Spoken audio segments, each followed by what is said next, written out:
Okay, welcome everybody. My name is Bryce Wakefield. I'm an Asia program, the associate of the Asia program here at the Woodrow Wilson Center for Northeast Asia.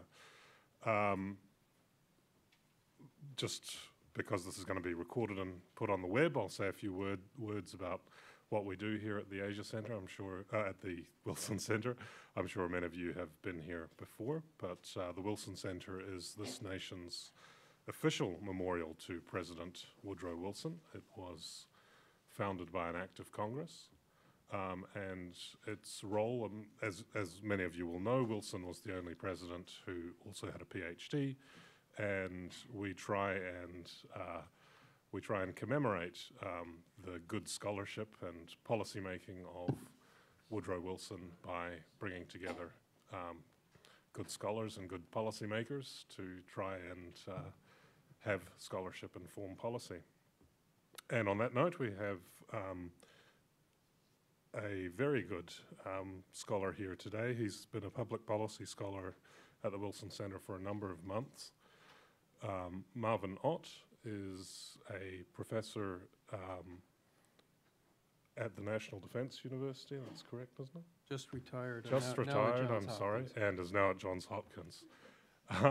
Before I get myself into any more trouble, I will turn the floor over to him. He's going to be talking today on changing strategic patterns in Southeast Asia, a region which he has focused on for many years, and a region which is increasingly becoming one upon which we should place more focus. So I'll leave it up to you, Marvin. Thank you, Bryce. Actually, your reference to the National Defense University is probably appropriate because I wanted to just give one quick sort of prologue comment. I was trained way back in ancient days at Johns Hopkins in a geopolitical realpolitik framework or optic for understanding international affairs. It is one that was certainly reinforced. I spent 20 years at the National War College in an institution focused on national security strategy. And it's an approach that, you know, realpolitik, German term, the intellectual antecedents, of course, are European. If you were to try to apply it to contemporary European politics, relations among the European states, it wouldn't work very well, because the classic categories of competition of power and interest and spheres of influence and power vacuums and all that sort of thing mean relatively little when you have an overarching enterprise called the European Union. But my argument is that it does mean something, and it does work as a way of understanding East Asia. And I'd like to sort of suggest that if one of the great sort of seminal figures of European realpolitik were, you know, say Bismarck, were to arise and walk the earth again and were to visit major capitals around the world, if he went to contemporary Berlin, I think he would find the current German government, in terms of their understanding of international affairs and European politics and so on, to be quite alien. But if he went to Beijing, or if he went to Hanoi, or if he went to Singapore, or if he went to New Delhi, I think he would find the conversation very congenial. He would find people that think in that tradition, in that realpolitik understanding of how international affairs is done. So I think I mention that in part because as soon as you start to talk about China, and I will be probably a little bit controversial, I guess I'll make some effort to be. This is not, my plea initially is that this is from a realpolitik perspective. This is not trying to engender a picture of the yellow peril, nor is it trying to engage in wishful thinking about easy, peaceful relations where, in fact, there is no easy answer. It's an attempt to look at what's real without illusions, and so that we understand exactly what we're dealing with as a basis for making intelligent policy. So that's my sort of initial plea or self-justification, or whatever you want to call it.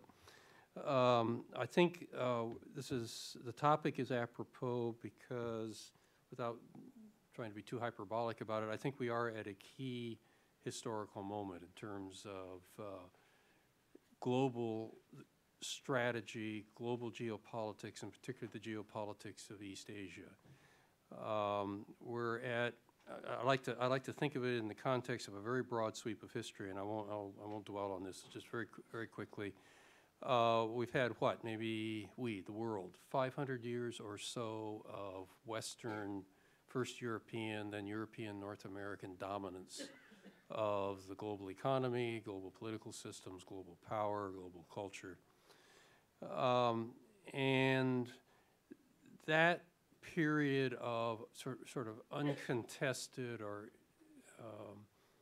Western, European and North American dominance is ending, and we're moving to a period in which Asia is now clearly sharing access to the capabilities and the achievements of the West and replicating them, elaborating them, in some cases, certainly in their minds, improving them.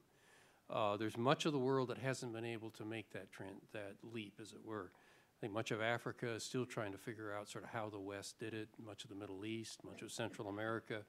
I would even argue, this would be more tendentious perhaps, even much of Latin America is still sort of trying to figure out how the Europeans and North Americans really do it. But the Asians, starting with Japan, then spreading to the Sinicized cultures of Northeast Asia, Korea, Taiwan, and so on, and then Sinicized centers in Southeast Asia, Singapore most notably, Vietnam, they have figured out how the West did it. They have broken the code, and they are now fully part of the modern post-industrial and post-industrial information age world. And that fact is, I think, in sort of broad strategic and geopolitical terms, a sort of central fact of our time. Southeast Asia, I think, is part of that process. But at the very center of it lies China. Just to dwell on it for just one more second, it seems to me, just as I was thinking about this, that the post-World War II period actually sorts itself rather neatly into 4 or so eras. Cold War most obviously lasted about 45 years. The Charles Krauthammer's phrase, the unipolar moment, the moment of U.S. sort of uncontested dominance, lasts about 20 years, basically 1991 to 2001. Then we have the events of 9/11. And then we go to a decade of the global war on terror, or the American expeditionary movement efforts against militant Islam. But now we're at, as we all know, we're at a point where the wind down has now started in terms of the U.S. military presence in Afghanistan and Iraq. This coincides with, interestingly, with the Arab Spring sweeping across much of the Muslim world. And at least together, I would take that as a sort of signal that the era of sort of this strategic confrontation with militant Islam is winding down. That era is coming to an end, and we're now entering a new strategic era, and I will argue that that era is going to be defined by the centrality of Asia, and at the very core of that, the rise of China and the growth of Chinese power and capability. Okay, it strikes me that the U.S. has been, this process, of course, has been going on for some time, and many of you will recall, I'm sure, going through airports in the 1980s and seeing the soft cover books on the stands, you know, the Pacific Century or the Rise of Asia or Asia's #1 or that sort of thing.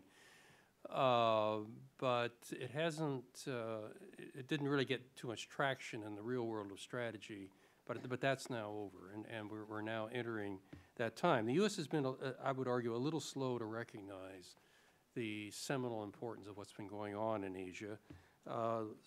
Several reasons. I I think we're a little bit sort of preoccupied and blinded with the vocabulary of the sole superpower, the hyperpower, the indispensable nation. I mean, so, you know, when you're being told that that's what you are and you're seeing yourselves in those terms, it's a little hard to be very attentive to what's going on out there in the world of strategy, because it doesn't matter. After all, you're the hyperpower.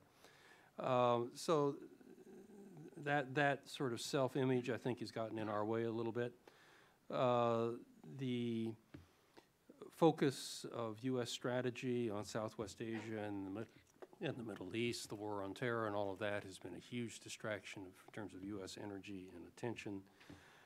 There's also been, I think, a dominant perception until very recently that, the rise of China was very important, but it was and is primarily an economic phenomenon.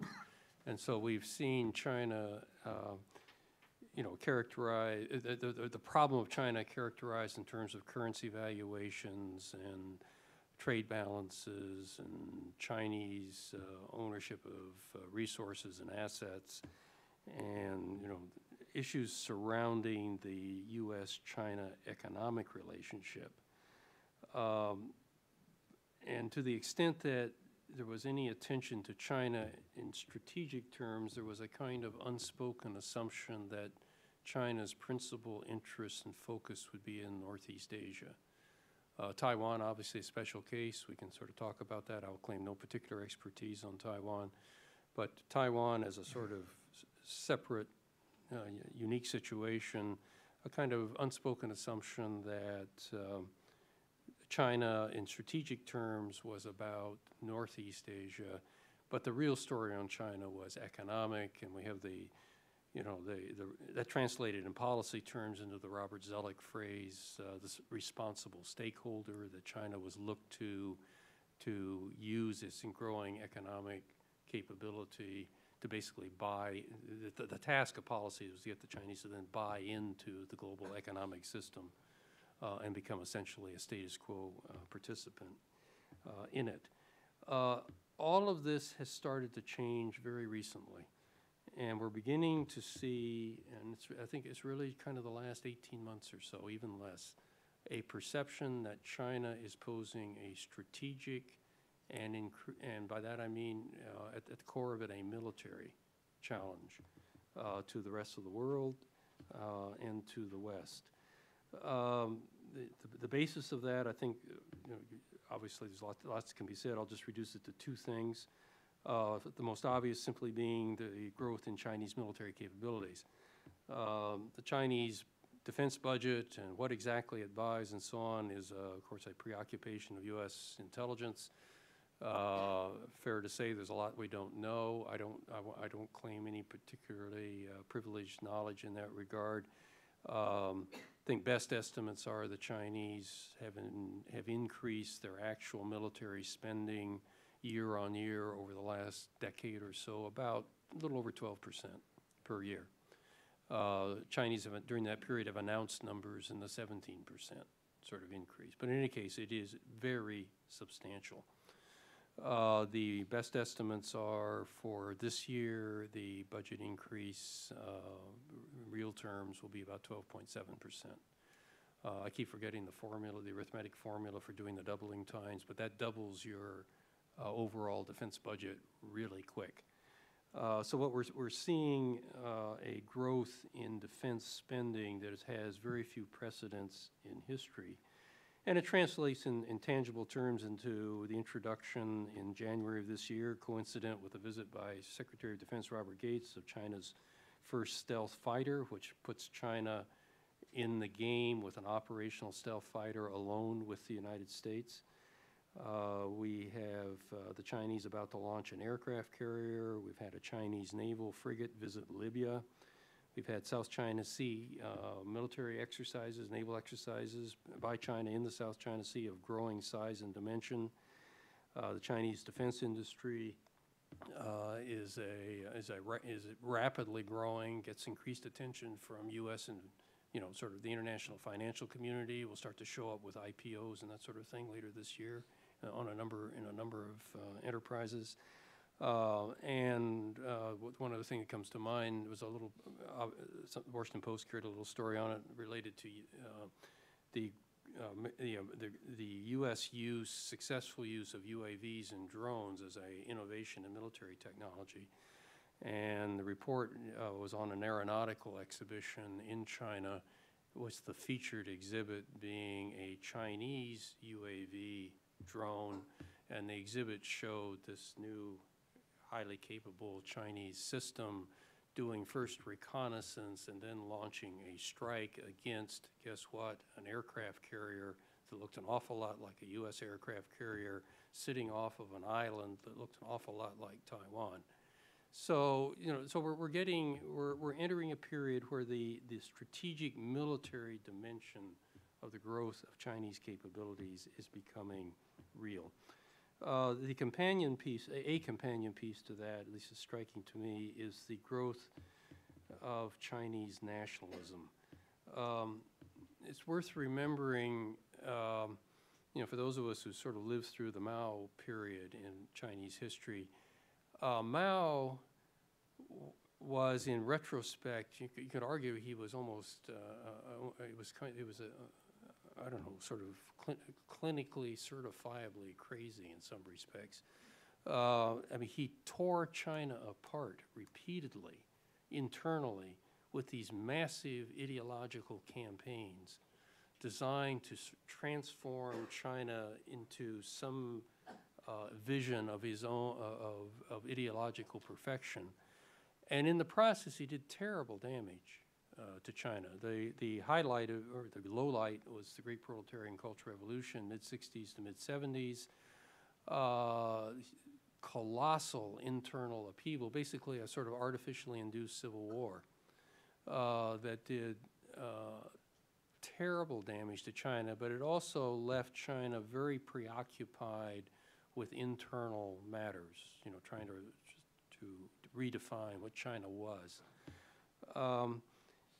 With the death of Mao, and you go through that convulsive transitional period, the Gang of Four and Madame Mao and all of that, you then end up with a little sort of stoop-shouldered guy, about 4'10", kind of withered visage, Deng Xiaoping, Long March veteran, part of the Mao inner circle, victimized by the proletarian cultural revolution, but he reemerges as the paramount leader.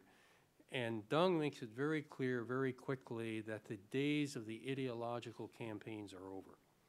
And the famous aphorism, I don't care if the cat is black or white, all I care is whether it catches mice. Basically, pardon my language, I don't give a damn about the ideology. What I care about are results. And by results, he meant results for China, economically, in terms of national power, prestige, the standard sort of vision of a nationalist for his country. And so Deng launches China on a trajectory in which nationalism, not ideology, becomes the driver of Chinese strategy and investment and effort and so on. And I've always thought, and somebody like Gil's in the audience can speak to this more eloquently than I can, that when the Chinese turn, leave the ideological campaigns and turn to nationalism, they are dipping into the deepest water on the planet. This is a country that has a self-defined and legitimately self-defined history of 5,000 years of continuous culture. Every Chinese knows. Your taxi driver in Chengdu knows. It's in his DNA that China has the oldest and greatest culture on the planet. Now, as a practical matter, he may not know very much about that culture, and there's a reason for that, because when the communists came to power, they killed off the stratum of people that had created and preserved and were the custodians of that culture, and that was the Mandarinate. So the scholar officials were destroyed, that stratum of society. So now you're left with the knowledge that it's the oldest and greatest culture. The trouble is we just don't know very much about what the content of that culture. So I think you're seeing predictably now efforts to sort of rebuild knowledge of what Chinese culture really was. But the conviction that it is the oldest and the greatest is absolutely fundamental. It is the Middle Kingdom. You can elaborate that in various ways, but it provides a powerful impulse to national direction, strategy, and so on, particularly given the fact that for whether it's 100 years or 200 years, depending on who wants to define it, the world's oldest and greatest culture went through an awful time. It was the incursions of the West, it was the treaty ports, it was the Opium Wars, it was the Boxer Rebellion, and then ultimately the most egregious offense of all, the occupation of much of China militarily by Japan. There is a phrase, I'm not a Chinese linguist, but I'm told on good authority, I've heard over many, many years, a traditional phrase in Chinese referring to the Japanese, now this would go back decades, that translates as our yellow dwarf slaves in the East. Now, the point of that is simply it's an expression of pure contempt. Now, if there's that kind of attitude in your traditional culture, and then those people that are the object of such contempt, in fact, then mounted invasion, occupy, you get the Nanjing massacre, you get, the biological experiments, you get all the terrible things that happened during World War II. It is hard to imagine an offense, a grievance, a humiliation that a culture could survive that would match that. And so for China, I think it's fair to say history owes China a debt, a big debt, and it is now time to pay.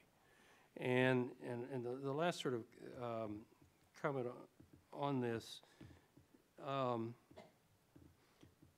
it strikes me that it's worth commenting that historically, China, world's oldest and greatest culture, Middle Kingdom and all of that, nevertheless, China has been under assault at various times in major ways, alien dynasties established and all the rest of it. And those assaults, those threats, have come basically from two sources. They've come from the north and the west, out of Central Asia, Mongols, Tartars, and so on, or the Russians, unequal treaties, czars, and that sort of thing, loss of territory, or it more recently came from the east, out of Japan. If I'm a Chinese strategist today, looking at the map, what will strike me is that both of those traditional sources, and by the way, the Great Wall wasn't just built as an exercise in masonry. I mean, it was built for a reason, because that's where the threats came from. When you look at the map today, those traditional sources of threat are off the board. There is no threat coming out of Central Asia or out of Russia that has any tangible meaning in terms of Chinese strategic interest today, and the same is true of Japan. So if I'm a Chinese strategist, I'm now looking at a situation, rapidly growing Chinese power and capability, traditional threats off the board. I'm now in a position, maybe for the first time since the height of the Ming Dynasty, to actually be proactive and purposeful in my strategic intent. In other words, I can go out there and assert China's influence in a way that I couldn't do for, let's say, close to 600 years. And so it adds up to a powerful opportunity and a powerful set of possibilities.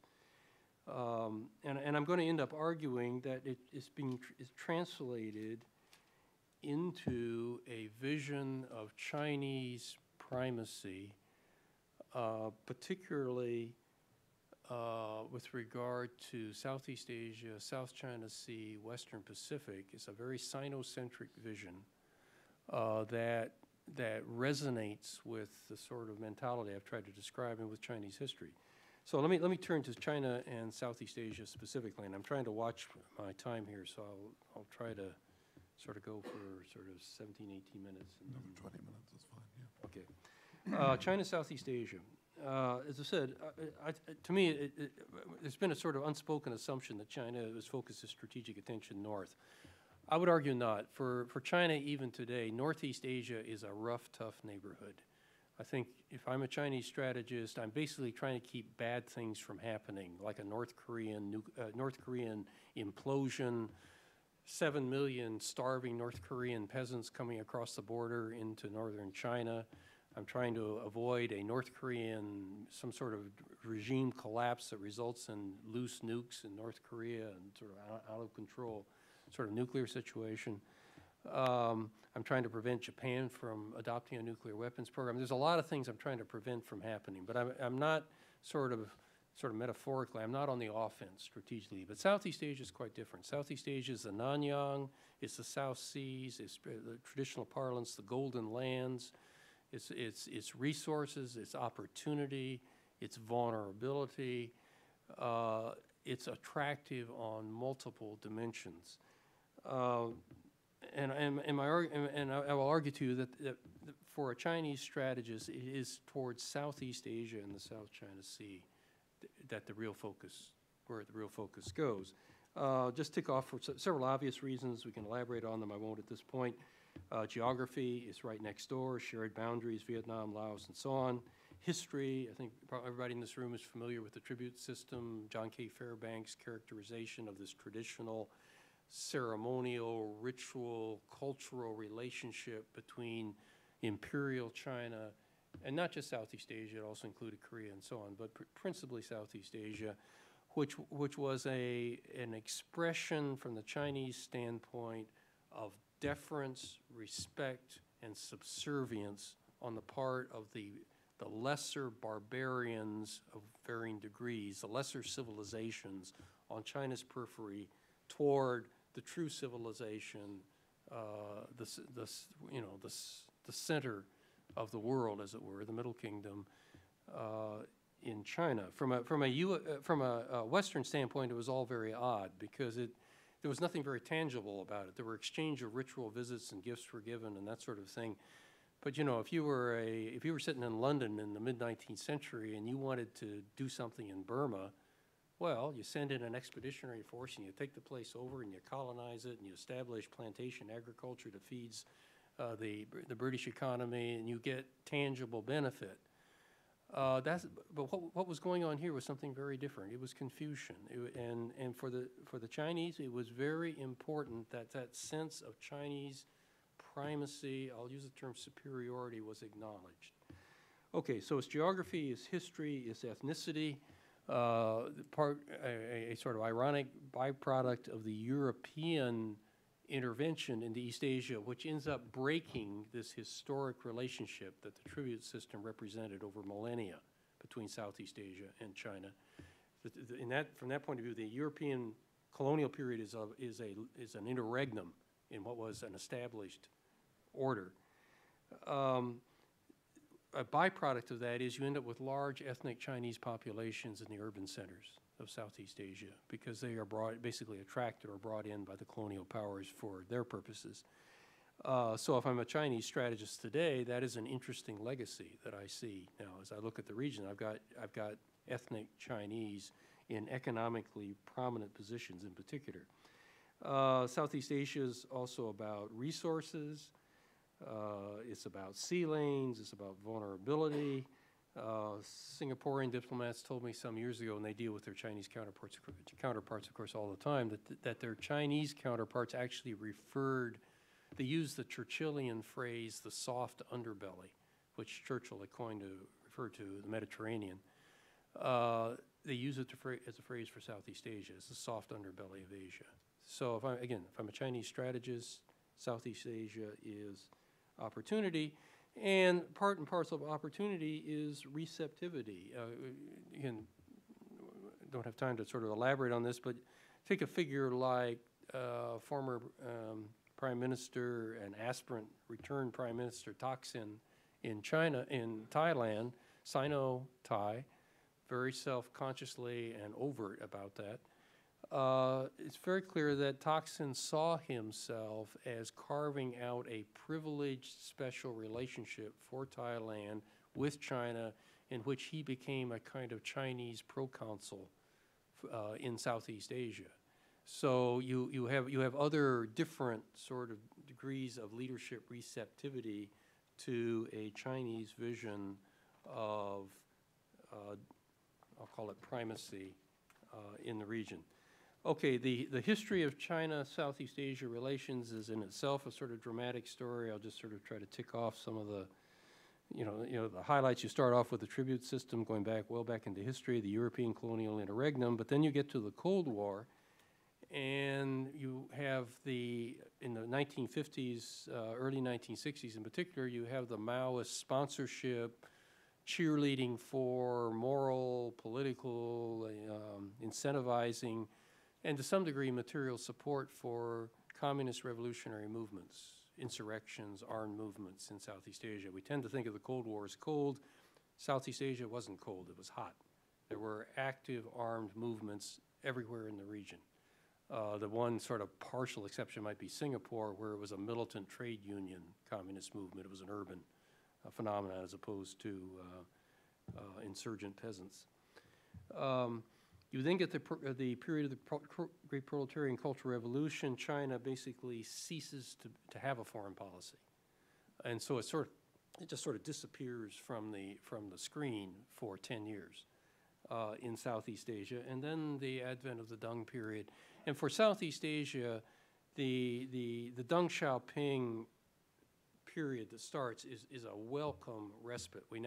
It's worth remembering that this period of revolutionary movements is still within the professional memory of senior officials in Southeast Asia today.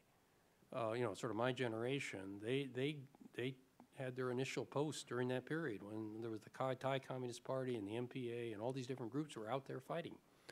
So it shapes the way you see this relationship. But the advent of Deng Xiaoping puts all of this basically in the rearview mirror. And Deng is now in the business of making China a normal, conventional country. And that means he wants an economic relationship, he wants investment, he wants trade, and he wants a region that is stable and prosperous. And if I'm Southeast Asian, this is as good as it gets. I now have a neighbor that is preoccupied with my massive giant neighbor to the north is preoccupied with internal economic construction, but they need resources, they need investment, they need partnership, particularly economically with Southeast Asia. And Southeast Asia is well along on its own economic growth, and it becomes a sort of shared enterprise. Southeast Asia is partner in opportunity, China is good neighbor. And for 20 years or so, this is a very comfortable relationship between China and Southeast Asia. The first sort of sign, kind of in retrospect, there are others, but the first sort of sign where a kind of perturbation on this calm sea occurs in a peculiar place that nobody had ever heard of until it suddenly showed up in the front page of the papers, called Mischief Reef. You're probably familiar with the story. Essentially, the Philippines, which has a claim to a segment of the eastern portion of the South China Sea, and well within that, fairly within 120 miles of the shore of Palawan Island, sort of part of the main Philippine archipelago, is a little uninhabited atoll called Mischief Reef. Philippines has no navy that amounts to anything, so they don't get out to patrol their area very often, but a Philippine aircraft flies over this spot and sees something down there where there's not supposed to be anything. Long story short, it turns out the Chinese have built a concrete, basically military outpost on Mischief Reef. Philippines complains, ASEAN takes up the complaint. Chinese say, well, no, don't misunderstand. It's just, we're just concerned that we have a sort of rescue station for fishermen that might get into trouble. Don't pay any attention to the anti-aircraft emplacements on the roof. But it's sort of, it's sort of, wait a minute, what's going on here? And it precipitates a very skilled, extended Chinese, it's sometimes called a charm offensive, call it a soft power sort of offensive. It's a very skilled diplomatic campaign by the Chinese to portray, to say, please don't misunderstand who we are or our intent towards you. We are a good neighbor. Our intent is benign. Unlike the West, we don't have a colonial history. Don't tell that to the Vietnamese, but to the rest of the region. We see our relationship with you as positive sum. We're all going to get rich together. We will encourage and we will actually make it an official position of China that the overseas, quote-unquote, overseas Chinese should adopt the citizenship and loyalty to their country of domicile. We will build increasing economic and other linkages with Southeast Asia, free trade associations, security frameworks, working groups on every possible thing. China will become entirely involved in the whole elaboration of the ASEAN dialogue process. And perhaps most tellingly, China will invest a lot in building infrastructure, railways, roadways, riverine transport, telecommunications, and what am I missing? Pipelines, you know, I was trying to think of something else. But in any case, the point being to link China with Southeast Asia in economic terms in a very sort of overt effort to create a single economic unit between southern China and Southeast Asia. And this is all, again, part of a positive sum game. And for someone like myself, who traveled around the region a lot during this period, and would raise questions about China and China's ultimate intent in the region, the pushback was universal, not entirely universal, but pretty broad, capital by capital, senior officials saying in Southeast Asia, don't worry about China. China says its intentions are benign. Everything it's done confirms that. Our relationship with China is fabulously good. Don't go around talking about China as a problem. It's just going to, you know, we don't want to hear it. And that was the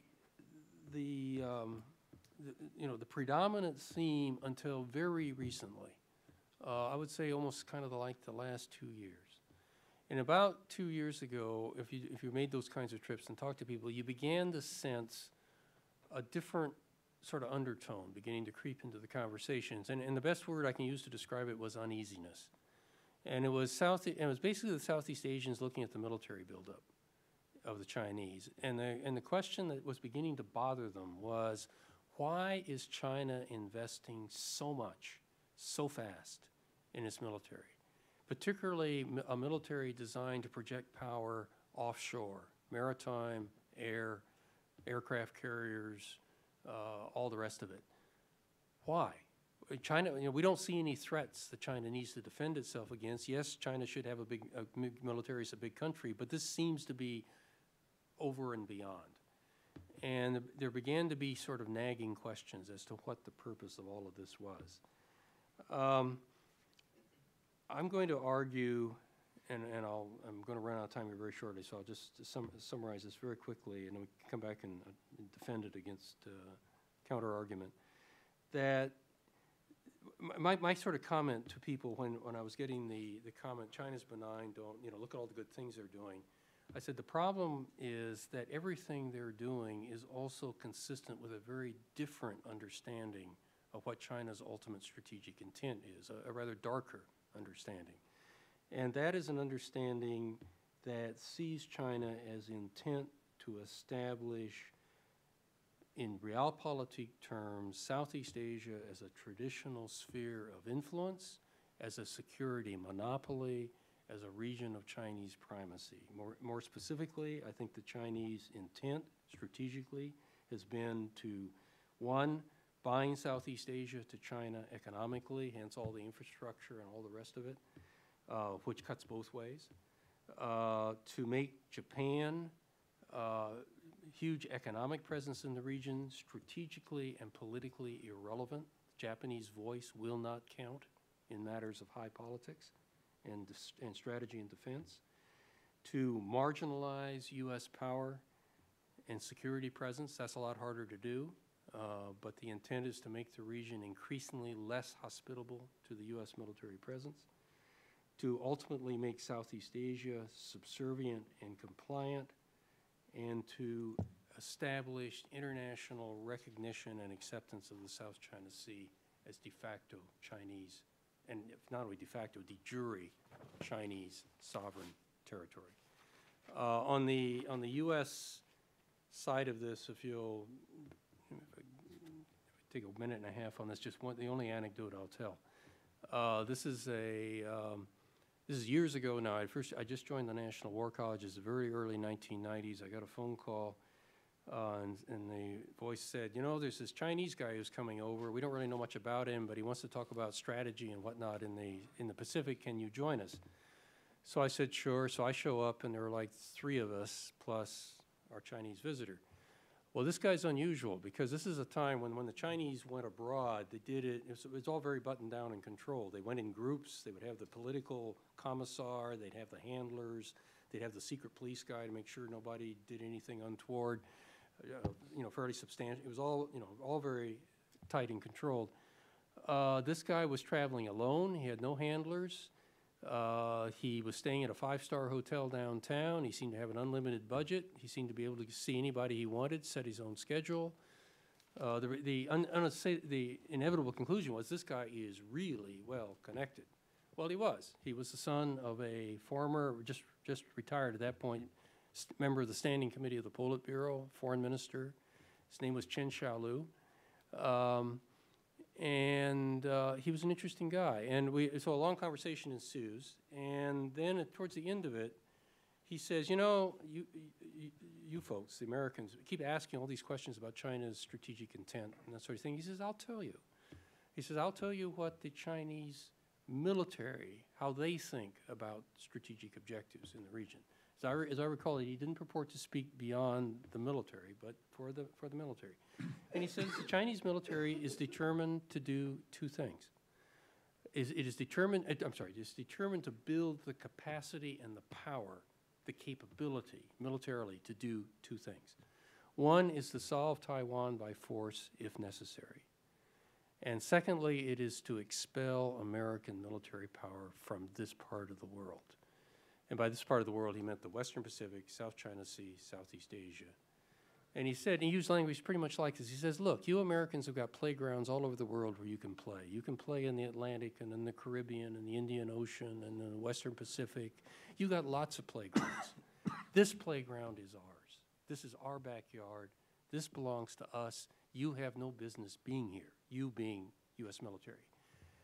And I thought that was, you know, I was very appreciative of that. I thought that was, you know, you need candor in this business once in a while, and that was a moment of candor. That was, you know, right between the eyes. You may not like what I'm going to tell you, but this is the truth. And I've heard nothing, I've seen nothing in the 20 years since that in any way contravenes what he, you know, the picture he painted. So I think it was true. I mean, it was a true insight. Okay, let me wind up with a few comments on the South China Sea specifically. It's a special case, but it's important because I think it serves as an indicator, a straw in the wind, you know, a litmus test, whatever metaphor you want to use, for China's strategic intent towards Southeast Asia and the Western Pacific. Now, if I can, okay, bravo, did that. For much of the period after the People's Republic came into being, 1949, the South China Sea was strategically irrelevant. Nothing happened out there until 1974, when if some people may recall, as the Vietnam War wound down, we had a little naval episode where the Chinese moved against a occupying Vietnamese garrison in the Paracel Islands, which you will see in the northern part of the South China Sea on the map, and sank a couple of South Vietnamese patrol craft and occupied the Paracels. So a Chinese occupation of the Paracels replaces a Vietnamese occupation of the Paracels.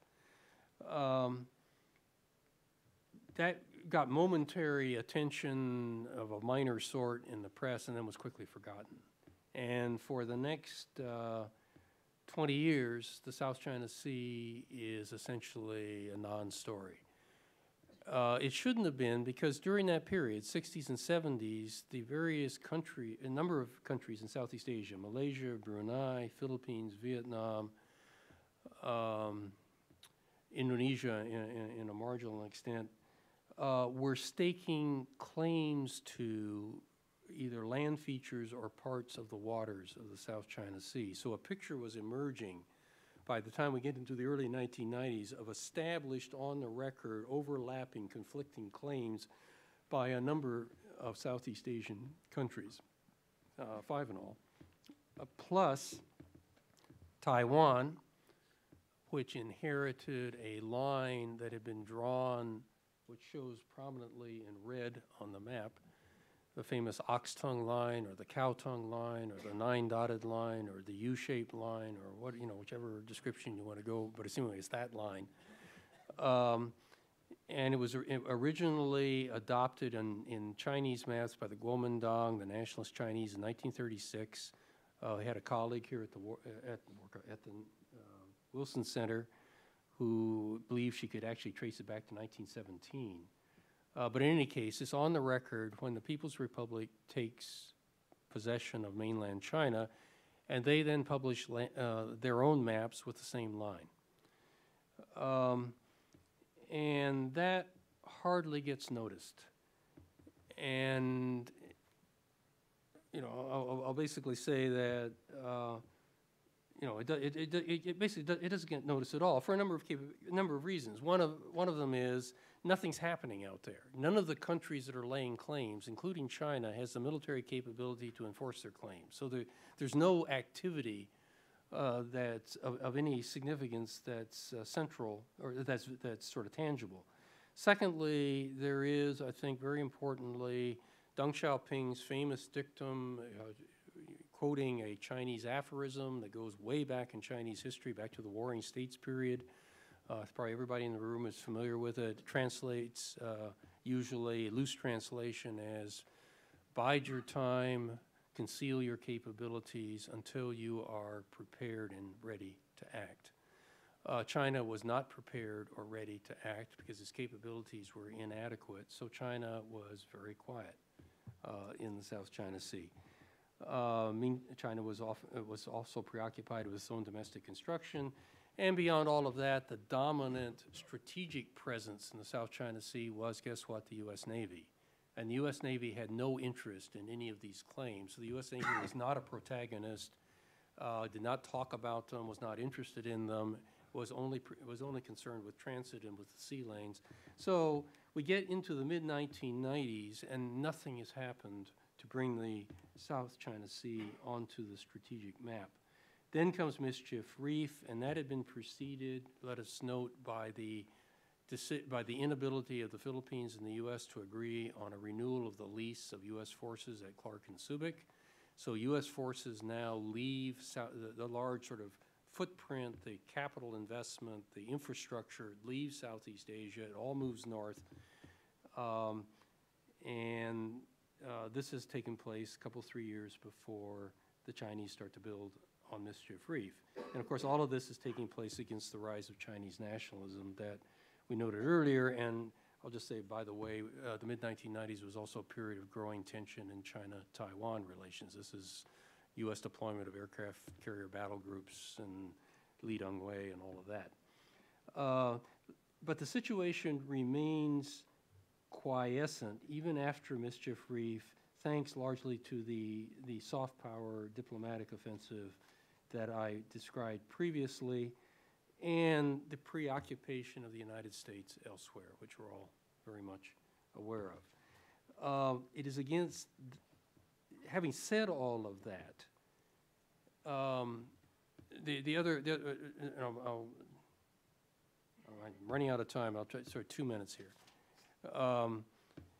Another factor in the absence of the South China Sea sort of being on the screen, and I can elaborate on this, I'll just note it at this point if anybody's interested in it, was that for the very few people who looked at the conflicting claims, and particularly at the Chinese line, and this is a tiny handful. This is a few maritime lawyers and a couple Southeast Asianists like myself, a couple sinologists, just a handful of people paying attention.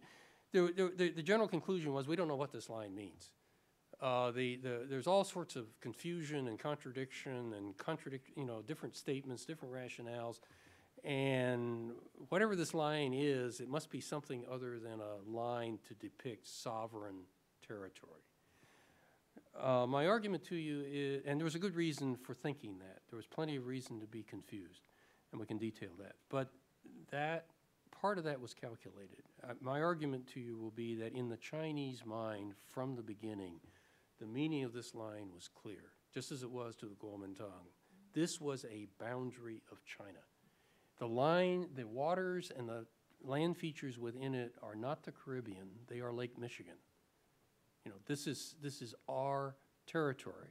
The issue for the strategist was, do we have the capability, and if we don't, how do we build it to make good on that claim?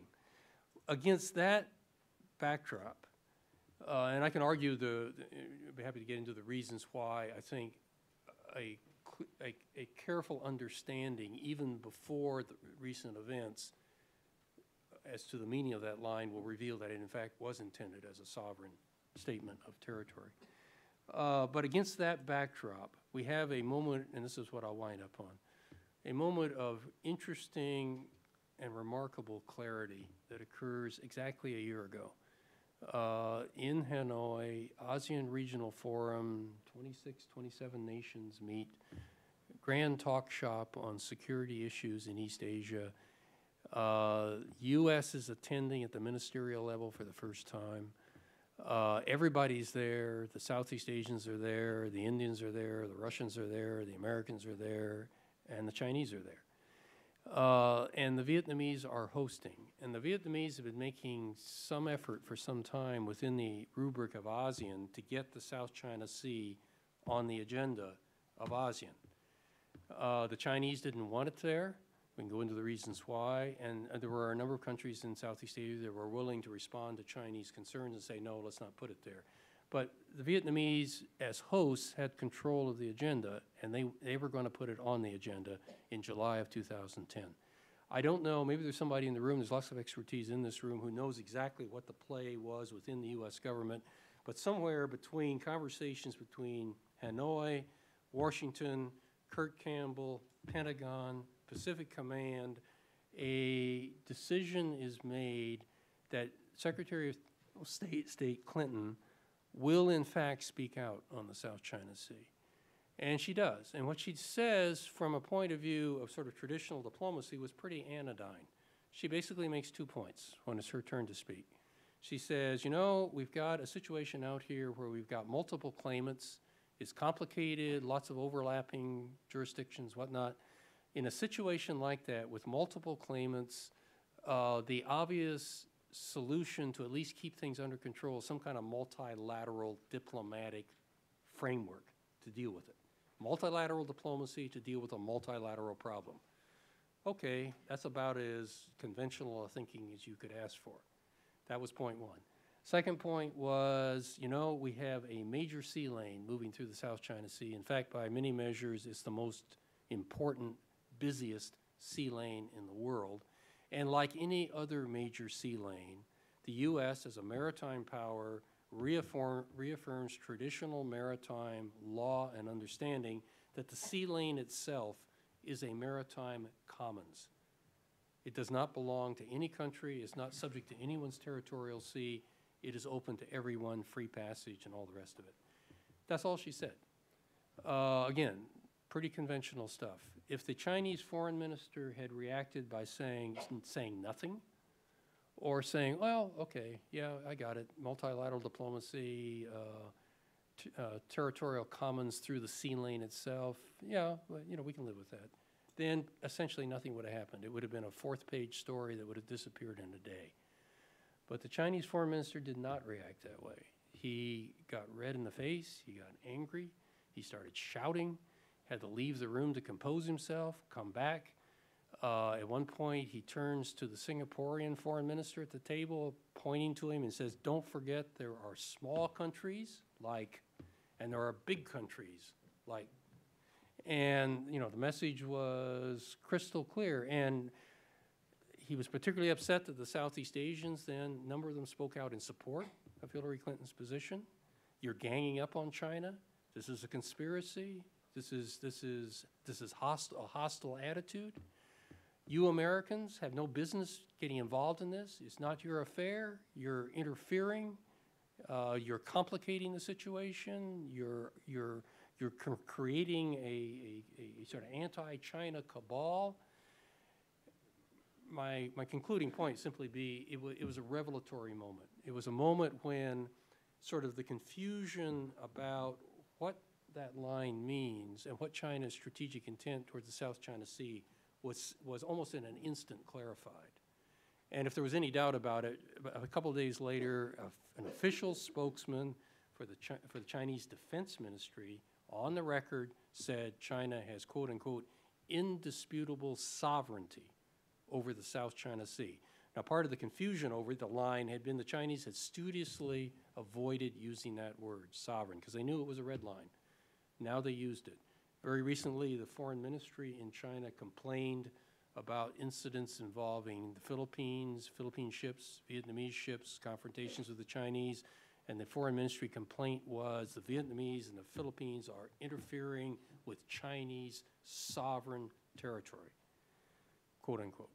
So that's where we are, and I say this is the last sentence.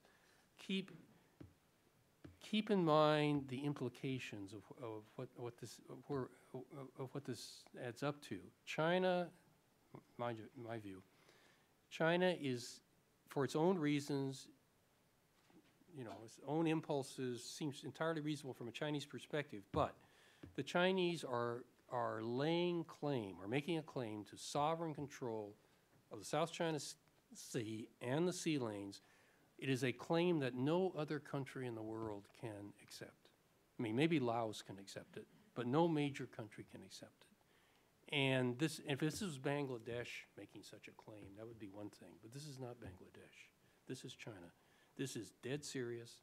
I think we are entering a new strategic era, and it's big time, and fasten your seatbelts. Great. It was about 10 sentences, actually. Sorry. Okay, who's up first? Cheng. Oh, by the way, just a bit of housekeeping. If because we are recording this, if you could wait for Sue to bring the microphone around, and if you could introduce yourself and by your name and any affiliations that you might have. Yeah, Chachen, beset Melon. Your talk and your writing are very good. I think Americans should read it. I will emphasize one point you mentioned, and then I will try mention another point. Maybe not many people are aware, but you may know. First point is you mentioned the Chinese people. The Buddhists and Confucians are deep in the Chinese people, especially rural area. And they are very good. Chinese people are very good from history. In the dynasty, in the history, if one dynasty is bad, the common people, they think they have right to overthrow it. And no matter how dynasty is strong, people always win. And you talk about Deng Xiaoping.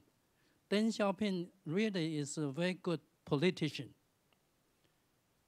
The reform original is from countryside, you may know. And because then he's a very good politician, and he realized the wind of China where to blow. So he go for it. So that's really not original from Deng Xiaoping. It's Deng. He's a very good politician. So you need to watch China is watch Chinese people, particular rural area. And the second point is this, Nanyang. You mentioned Nanyang, and we mean the particular Hokkien people, because we mean the Southeast Asia. And we realize is that area is paradise, and really it is paradise. And our people are very poor. You know, the Hokkien is South Hokkien, Hokkien. The Thai is Hokkien. We went to Taiwan, we went to Southeast Asia. We developed those areas. So Taiwan's language, people say, is a Hokkien way, yeah, Manam way. Yeah. And if you see the Southeast Asia, and it's a Hokkien too. Thank you. But now, our people are caught in between because the current thing you mentioned as to this 1910. I think 1910 issue is quite misunderstanding. I think it's very important for the leadership of both China really have a close discuss, because we people are suffer, and we people really is thinking are the local. Okay, we're going to probably have to take some more Okay, questions. we defend that area like mad, and particularly during the Japan invasion, we sacrificed a lot. Thank you. Okay, all right. Gentleman up front here. Sorry, Helen. Hi, I'm Bron Percival. I'm a fellow at the East-West Center. Marvin and I have argued about this for 20 years. Actually, In that long? 15. But I do have a question for you, and it's quite interesting. I'm trying to write something right now about what we'll see 10 years out. And I agree with you. I did a lot of looking at South Asia and the Indian Ocean, and I agree with you that there are much greater opportunities for China in Southeast Asia and the South China Sea. The question is, where do you look for the indicators? I mean, for example, yeah, okay, you have the ARF meeting. You're right. That's a good indication, I think, to a certain degree. But the reaction has been true to the situation is that both Vietnam and Malaysia and the Philippines, all three of them, have snuggled up closer to the United States. What kind of indicators should I be looking for, or what kind of indicators should we be looking for? Indicators of what? That confirm China's intentions to be quite so predominant, as you seem to suggest, in this region. Well, you know, it's obviously a fair question, and Bron has written a very fine book on this whole relationship between China and Southeast Asia. I don't have a copy of the white paper that the analyst on the Central Committee wrote for Hu Jintao saying, here's our strategy for Southeast Asia. Nobody else has that white paper. It may not even exist. So you're reduced to what do they say? What do people who have sort of official sanctions say? What do they do? And that could be a long answer, but just to give one, alluded to it, but very quickly, just in the last, 3 weeks or so, to me, it's the kind of thing that's telling. You had the events last year in the ASEAN Regional Forum meeting. China has clearly, for any outside observer, this wasn't very smart. I mean, the Chinese have played this very sophisticated diplomatic game. Okay, let's say not game, a very sophisticated diplomatic campaign that was very successful up until quite recently. Then you have an event like the ARF meeting, and you've got the Southeast Asian ministerial leadership around the table, and they're watching the Chinese foreign minister react. And it's sort of like, oh my God. And if I'm a Chinese analyst, I say, wait a minute, there's a lot of damage control that we need to do here because we have had a major setback. We've now got the Southeast Asians alarmed. We've got them now sort of the phone lines or the internet, connections to Washington are humming. Pacific Command is being asked all sorts of questions about what are you prepared, we're in effect creating exactly what we don't want, which is a closer connection between the United States particularly the United States military, and the Southeast Asians, we've got to walk this dog back if we can. And I thought that's what was going to happen. There's been pressure, there's been a few sort of minor indicators of that. But here you have, in the last, 3 weeks, you have the Vietnamese announcing that there have been a whole series of incidents before this, but just in the last 3 weeks, 2 of their survey ships, ships that go out and drag sonar arrays, mapping the bottom, looking for oil and gas resources, within the EEZ of Vietnam, off the coast off Nha Trang, which is is not too far from Saigon, South Vietnam. A Chinese ship comes and cuts the cable. You don't do that accidentally. You do that deliberately. Cuts the cable and destroys the arrays. The Vietnamese say this is the second time this has happened in, I don't know, a week, something like that. The Philippines then almost simultaneously announces, and I've forgotten none of the details of the incident, it involved fishing boats and Chinese intimidation of Philippine fishing boats and so on. Okay, if I'm an outside analyst, this is not smart. This is going to start the alarm bells ringing all the louder. But the most interesting thing, this is back to Brown's point about the indicator, how do the Chinese portray this? And what you get, I could provide the exact quote, but the Chinese Foreign Ministry spokesman, a woman, comes out publicly to comment on these events. And it isn't sort of like, well, this has been unfortunate, we'll look into it, I was misunderstanding, something like that. It is, the Philippines and Vietnam are at fault because they are violating Chinese sovereignty and they should stop doing it. Well, if I'm looking for indications of what the China's strategic intent and view of this part of the world is, that for me is a pretty strong indicator. And that's, there's just a whole lot of things like that. I mean, that's the kind of stuff I look at. Oh, sorry, go ahead. Sorry, Sue. Making you earn your keep. I brought up, I have a couple questions for you. I'll do it real quick. But I guess I disagree with your basic premise of this future threat with China. Having lived in the region, been in the military, and dealt with security policies, we have 3 significant naval outlets in Yokohama, Guam, and Singapore. We've had recent military maneuvers with South Korea in the Yellow Sea and with Vietnam. Obviously, we're showing the flag, and we're not going to be intimidated or pushed out of the South China Sea. And when I brought up a similar question to Joseph Nye said that it's one thing to say what you want to do, and that is to push the United States out of the Western Pacific. It's another thing to do it. And if you really look at the true capacity of the Chinese military, especially its Navy, it's not very much to write home about. The aircraft carrier you talked about was a refitted ship they bought from Russians, and they're trying to build their own one, hopefully around 2020. In Ukraine, I think. And I believe so. And considering our capacity, our ability over there, I think that's about a generation away of any kind of real threat that we, though I hear what you're saying, and I agree with you. They are building their military with double-digit budgets, but I'm thinking true capacity. And then the recent behavior has drawn neighbors in the region to the United States, especially with Vietnam. We've gotten much, much closer militarily, and of course with our other relations with other countries, and I won't go into that. But number 2, China itself, though, for the first time, I believe, in 20 or 30 years, has actually spent more money on security internally instead of externally. That is, they spent more money in terms of, because of concerns inside their country.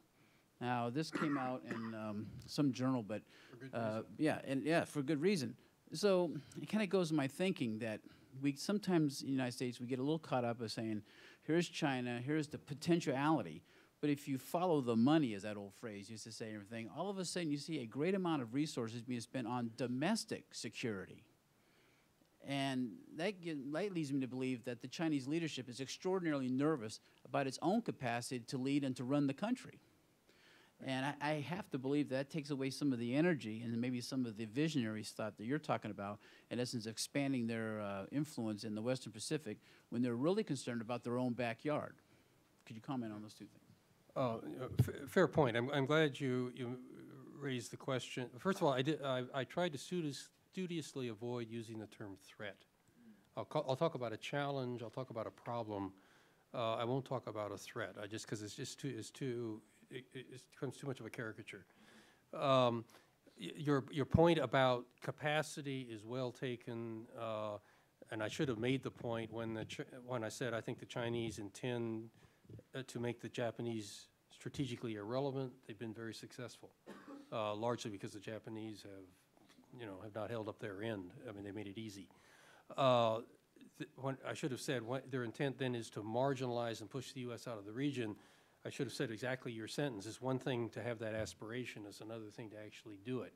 Having said that, the only comment, and I take in your point about preoccupation with internal security, I think is a valid point.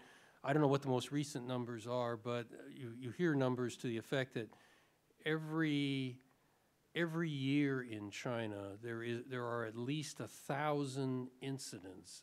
Gil may know the proper number on this. Maybe well over 1,000 significant incidents of civil unrest and conflict. Where peasants block the road, burn down the local party, office or something, that kind of thing. So the internal security thing is a serious concern. But on your basic point about the actual capacity, it's a fair point. But I will note this, that we had an interesting session here at the Wilson Center, and I don't think I'm speaking out of turn. I hope I'm not.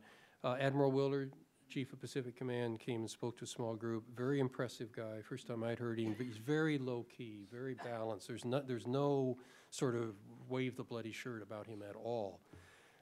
It was very clear that he saw the military problem that he faces as genuine, serious, and growing. And he commented ultimately. He said, China is building impressive capacity. They're building it very rapidly. They are pressing, and use the term pressing. They're pressing the limits all the time. And he says, I've got a big problem. And he said, and sort of concluding comment was, he said, my job is to prevent a war out here. He said, and it was clear the way he said it, he didn't think it was going to be easy. So my point isn't a sort of yellow peril sort of thing. It is, let's be clear-eyed and have no illusions about what we're dealing with, because we can't afford it. We've got to understand with as great a possible clarity what we're up against if we're going to be effective. That's all. Gil, are you going to? Yep. Gil Rosman. I want to respond on that domestic turbulence problem. There are a lot of incidents in China, but I don't think there's any threat to Chinese party control. There's no serious threat. These are very minor incidents, and people aren't really burning down Communist Party headquarters. I mean, it might be one instance of that sort. And even the story about Xinjiang is contested. Yesterday's story about how Uyghurs attacked a police station in Xinjiang that the Chinese government put out. According to Uyghur sources that are being reported, it's a fake story that it was an attack on some Uyghur community and that it was justified in those terms. So I think that what China is going to do externally has little to do with fears of its own domestic security. It wants very tight control over its own country. But that's not, there's no reason to think that China is handicapped in what it can do. My question really is about the priority of South China Sea as opposed to Taiwan, as opposed to the Korean Peninsula. I think they want to, there's a desire to hold the United States down in Korea and use North Korea for that benefit and use Pakistan in its own way to hold India and the United States. But I just don't know if you can give us any timetable or any sense of why China would act quickly in the South China Sea in ways that would maybe interfere with some of its other priorities.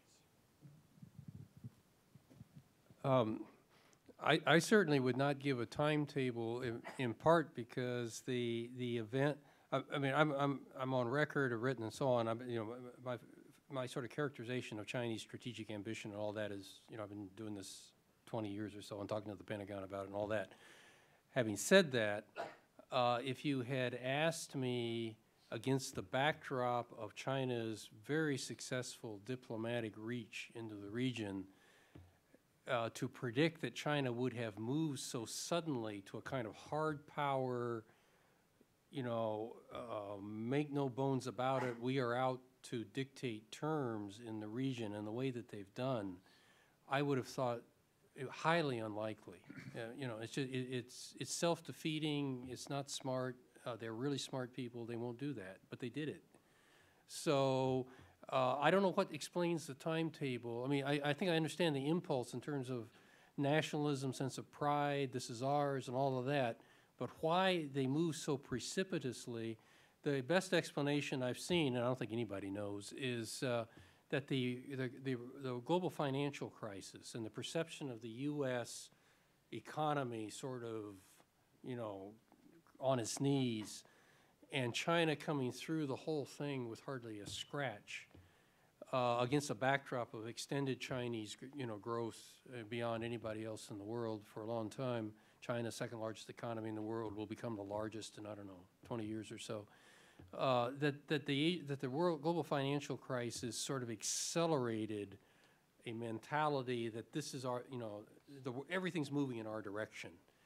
And there clearly are some, I'll use the term sort of yahoos in the, in the senior military and, elsewhere in the party that just have really got a wind at their back and they're just going to go for it. Again, I would argue if I was a Chinese strategist, this is not smart. So I don't know what kind of timetables we're looking at. I just think the Chinese, they're ambitious. They know what they want. They think that it is rightfully theirs. They're determined to get it. Will they succeed at the end of the day? No, I don't think they will. But it's going to be a hell of a ride between now and when we get to the point where they decide they can't do it.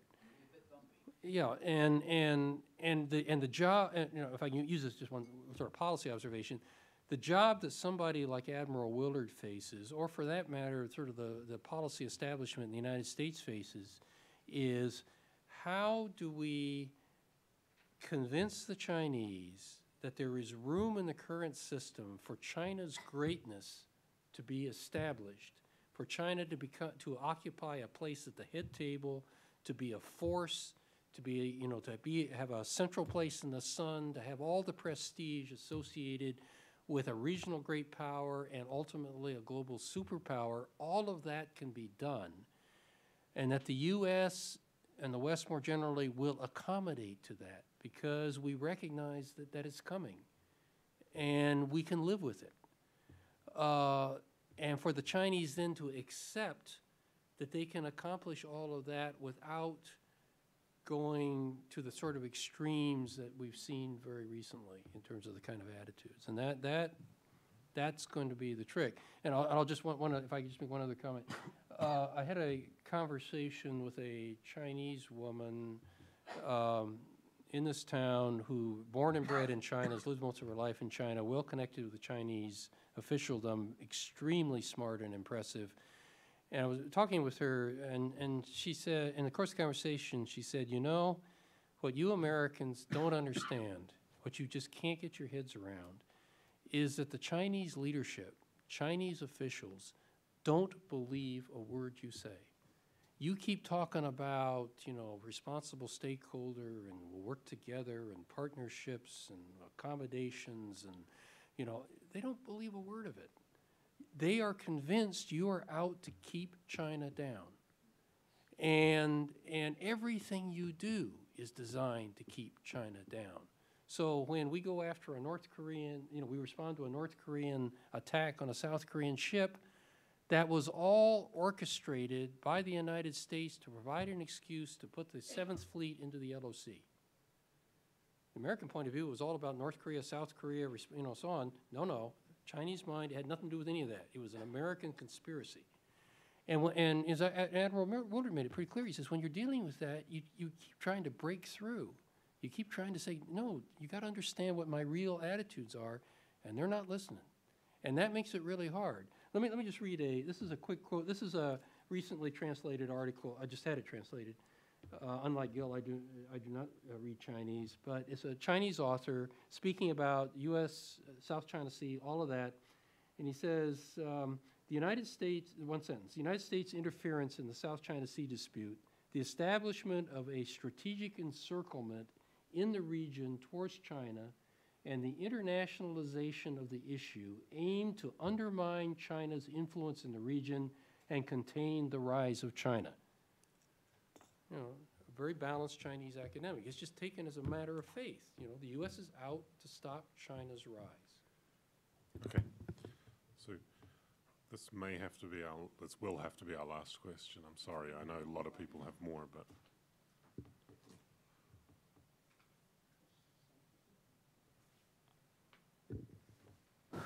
Nguyễn Hùng from George Mason University. My question is, basically, many American leaders has been speaking generally about the need for maritime security in South China Sea, about the freedom of navigation. What Clinton ranked the Chinese at that conference was she said two other things. No one, she said that we have a national interest in the stability in the South China Sea. She also says that we're willing to mediate over the dispute. Now, after Shangri-La dialogue, after the Asian Regional Forum, and after the ministerial meetings, the Chinese push back. They say, on the one hand, to the Americans, that we will not interfere with freedom of navigation on South China Sea. At the same time, the Chinese pushing the Vietnamese very, very hard. And the fact is that if the Chinese, there's only a couple of claimants. The two that harsh claimant was Vietnamese and the Philippines. And so Chinese were focusing on the Vietnamese. If they can subdue the Vietnamese, then they would get to their allied shape. Now the question for you is, should we believe in the Chinese guarantee that there will be freedom of navigation, so we would cease and desist? If we don't believe the Chinese, what can we do? What should we do to protect the so-called national interest in the stability of the South China Sea? Many Vietnamese are asking repeatedly many questions about what would United do if the Chinese attack Vietnam, one of those islands. So I leave to you to answer the questions. We only have 10 seconds, right? Well, first of all, on the freedom of passage and sort of what should we believe, I'll go back to Bron's question earlier about the indicators. I'm not a maritime lawyer, but this would be, I want to see the exact language and the fine print. And the question I would ask would be, what is China pledging or promising? Freedom of passage is, you know, basically just a statement of benign intent. It's not obligatory. It's not. To my ear, it's not binding. In other words, if China says freedom of passage, full stop, that's all they say, I don't take that to the bank. If China is willing to say, we affirm that a international sea lane is a maritime commons that will not be subject to the territorial jurisdiction of any country, including China, and that applies to the sea lanes through the South China Sea, if they would say that, then I would say, okay, that will then change the whole, you know, that'll change 60% of what I just said. You know, that'll change the entire, in my mind, the entire strategic picture in the region. I don't think the Chinese will say that. If they do, it will be a seminal moment, I think. Now, in the business of what should be, you know, protecting the sea lane, you know, protecting the South China Sea, Vietnam, U.S., I mean, as you know, we don't have time to go into that at great length. As you know, there's been a growing, increasingly collaborative relationship, including military, between the U.S. and Vietnam. It's being driven by a common concern on China. A lot of it is focused on the, you know, it's maritime, South China Sea, and there's a lot of people thinking and doing contingency planning about exactly that question, and where we end up in it with it remains to be seen. But it's a seminal question, you know, because where you take the U.S.-Vietnam military relationship in the maritime domain has huge implications for everything we've been talking about. Great. Okay. If you'll join me in thanking Marvin for a fantastic presentation. And I apologize.